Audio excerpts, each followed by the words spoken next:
I guess first and foremost, my primary method of investigation has always been attempting to personally experience something. So while we might think that how you learn about something is you read deeply about it or something like that, which is obviously important, I think the most powerful form of investigation is always trying to immerse yourself in something. So actually, when I'm trying to learn about, say, alternative currencies, first thing I do is I just try and use them. Now, what that gives me is a certain kind of personal experience around it, which I can then attach intellectual theories to. And that's a fairly simple point in a way, and it's something I think often academics don't do.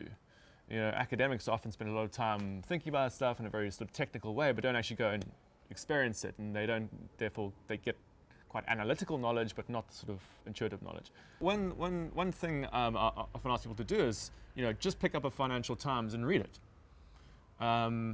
You won't understand the words, but you'll start to see the interconnections after a while. And if you spend a few months doing that, you'll actually discover you're suddenly learning this language.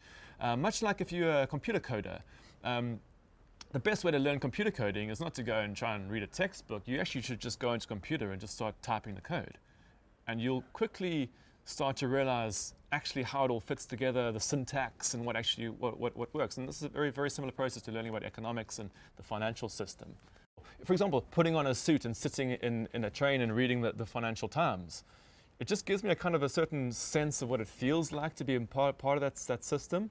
I might not understand what I'm doing, but there's something there in it. And then there's a sort of intuitive knowledge you build up. I think there's a lot of subversive potential in this sheer act of exploring stuff, simply because it then gives you the ability to intuitively feel where you can make changes. So I think simple curiosity is actually a very powerful activist tool.